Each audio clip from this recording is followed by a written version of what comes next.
Come on, dears, we listen to the explanation of the prose. The author Major Alamolia begins the story by telling the readers about the rush of multiple emotions he felt as he stood on the highest point of Mount Everest. He successfully climbed the Everest where he feels was humility, which means even he was at the top of the earth, he didn't feel anything proud. Instead, he felt humbleness. When he was viewing the earth widely from there, he was not feel as jubilant. Instead, he felt something sad. What is meant by jubilant, children? Yes, feeling happy due to happiness, due to success, but he didn't feel a lot jubilant. Why means he he had completed the ultimate climbing. There would be nothing higher than this Mount Everest. That's what he felt. He didn't have any other opportunity to climb the other highest summit, because Mount Everest was the highest mountain. No, that's it. And he was admired on the size of earth from there with sense of joy. And he presented a lot of thanks to the Lord for attaining his success by climbing the Mount Everest. In that highest peak, he experienced one thing, that the man couldn't be seen after seeing the broadness of the earth, because where he could found himself as very small, because even at the top we were very small. The earth was very very big, where the author could feel himself as so tiny. So no one can feel proud there, like that the author experienced. Okay, children. And the author writes that whenever he thinks about having climbed the summit of Everest, he cannot help but think about another significant summit. So he always think about what to do next, which summit should we climb next, like that. He used to think about another summits to climb to start his expeditions, which is of the mind. And also he always likes to face the struggles in his life. It is not any less challenging. Once he had climbed Everest, returned and recovered from the physical tiredness, he began to ask himself the reason as to why he climbed the highest peak. It was quite difficult to understand why the accomplishment had such an impact on his imagination all the time, even when it was a thing of the past. He knew that as each day passed, the experience would get old. At that very moment, he was unsure if the memory would remain or fade away slowly. So, that success of the author made some impacts in his life, and that memories also started to faded. Okay, that he could understand.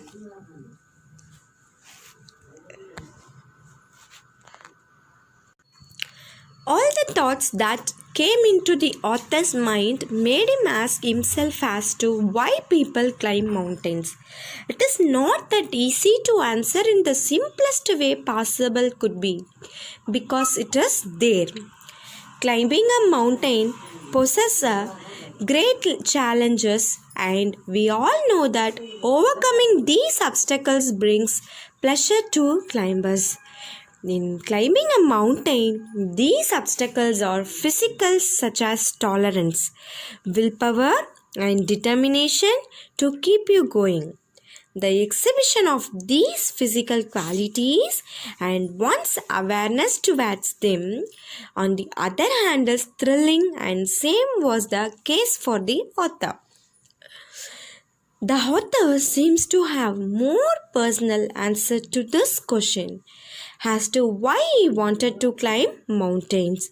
He had been immensely attracted by mountains since his childhood. The author used to feel lost and unhappy in the aeroplanes, when he was away from the mountains, because he always likes to attached with the mountains. When he was away from the mountains, he felt very bad.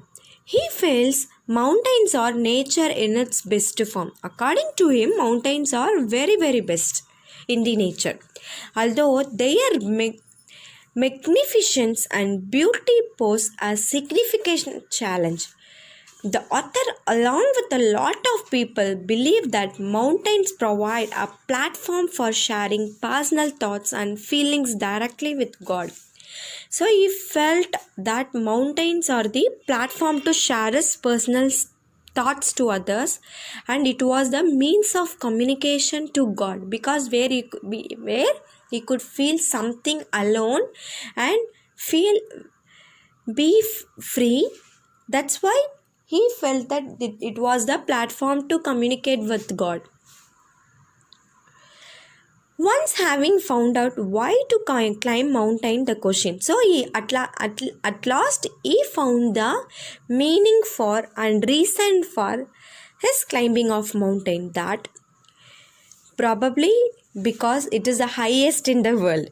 The answer for that is, the climbing mountain Mount Everest was that it was the highest part of the world and has resisted many attempts of people trying to climb. Before him, many people tried to climb, but they had not done it fully. But the author and his team in India, they had done it at first time successfully. To reach the summit of Everest, it asks for every bit of energy in one's body. This arch struggle with ice and huge rocks. The Mount Everest contents with rocks and ice. Once the author have taken this hard challenge, there is no option for him to give up in the halfway. Even if our life also, we cannot give up in off of the life. No, we have to complete it fully. Like that, the author also was in that stage, couldn't be give up. Even if he couldn't. When finally after overcoming all these obstacles, once he reaches the summit, there are feelings of accomplishment, excitement, joy, victory and happiness. And also he felt like won the battle. The author mentions that he was looking at another peak, transported him to another world. So where he felt that he wanted to climb on another mountain. The peak attracted the author to itself with the help of its greatness, beauty, serenity and the difficulties it possesses on the way. The author says that it was a challenge difficult to resist. The author looks back and discovers that he had not yet revealed why he actually climbed Everest. He compares it by asking a question as to why one breathes, or why one helps their neighbor, or why one does a good deed. It is impossible to find an answer to these questions. He also mentions the fact that Everest is not just a physical climb, but it changes the person in a way that makes him aware how small and his problems are in the infinite universe. So he felt that The problems we meet in our life are very very small when compared to the size of our universe. So nobody should feel anything difficulty. If he can, he could do like that. The author felt there.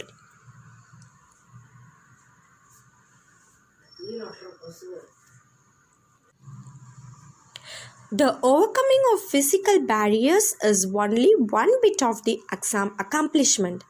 There is a lot more to it, like the sense of accomplishment, the satisfying urge to rise above the current circumstances. It is the never ending desire for adventure in a person.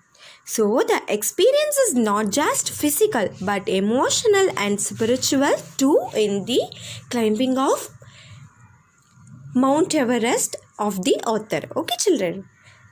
And he begins that a usual climb to a summit where you are sharing the rope with another climber.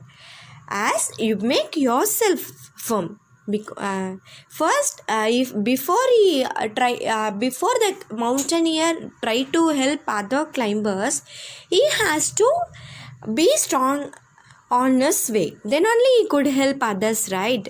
So he moves ahead as he curves the hard ice with his feet only to further fix the rope to help others inch their way up. And it was difficult climbing that puts pressure on every nerve as he takes a step forward. He mentions that how it has been recorded by some famous climbers for having taken help from others, and how it was the only thing they needed at the moment to move forward.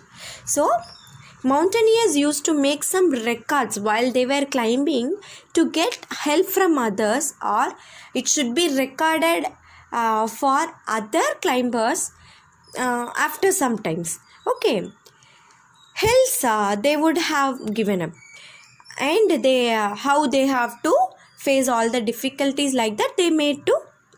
They used to make some records. It is indeed very difficult to breathe at such high altitudes and cold temperatures, and it is so hard that they curse themselves for signing up for this, and they start questioning why they undertook it and all in that first place. It pushes them to give up, and the idea of going back looks relieving at the moment. Then almost instantly they are out of that mode. They feel something in themselves that does not let them give up, and they move on. Their companions also along with them. They climb and look at the distance left. They feel as if there is no end.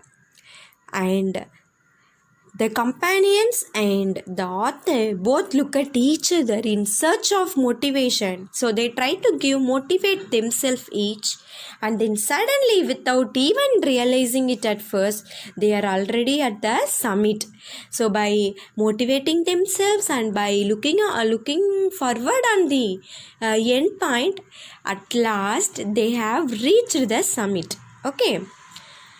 And as they look around once they reach the summit, they told themselves that it was worth all the struggle and hardships. And they could see other peaks through the clouds, and if they are fortunate enough, there may be sunlight on them. All the peaks, so nearby they could see some peaks, that looks like jewels on the necklace. So they were on the highest part. The other peaks, other mountains looks like the necklace jewelry around the neck of their summit. As they looked down, they could look at the vast valleys from a distance. To look down from the summit of mountain is an honorable and enhancing experience. As they are on the top of a mountain, they bow down and pay their respects to whichever god they worship. On Everest, for their records, to record them, their achievements and accomplishments, The author left a picture of Guru Nanak Dev, his fellow climbers, his friends Rawat and Pudorji left pictures and goddess Durga and Buddha respectively. Edmund Hillary built a cross under the heap of rocks in the snow. He mentioned that these are not symbols of accomplishment but of respect and admiration. So they showed their respect of mountain by leaving that picture of Guru Nanak and relics of goddess Durga and Buddha and cross, everything there. And this is because of their experience of having climbed the summit changed them completely. They have changed totally. And he talks about another summit, the summit within one's own mind. So he talked about the nature summit. Now the author explained about the personal life. He compares the personal life also as summit. He further explains how there is a mountain peak within each person's mind and how he must climb it to attain complete awareness of oneself. And it is fearful and cannot be measured. Moreover, no one except you can climb it. He further explains how physically climbing a mountain is similar to climbing the one within. The effects of both the climbs are also the same. So, the climbing of the mountain or climbing of one's mind. Okay, the mind and mountain are same according to the author. That what he is explaining in this paragraph. And changes you completely irrespective of the nature of climbing, being physical, emotional or spiritual. It teaches us a lot about the world around us and the one inside us. The author goes about thinking that his experience as an Everester has given him both the strength and inspiration to deal with life's painful experiences with determination and firmness. Just like climbing Everest was a worthwhile experience, conquering the summit within is equally worthwhile. Moreover, internal summits are higher than the physical summit of Everest. So, according to the author, from this experience, he told that climbing on the Mount Everest is very easy than climbing on the internal summit. Internal summit is our life. Okay, our life is very difficult. So we have to be easy. We should not be fear on that. We have to deal it very easily, like how the author inspired and motivated himself to reach that peak. Like that, we have to reach all the parts of our life very easily. Okay, children, I hope you could understand this motivational lesson from our author in the easiest way. So not only this is for reading, you have to experience on your own self to develop your steps of reaching the life and its success. Okay, thank you. Have a nice day, children.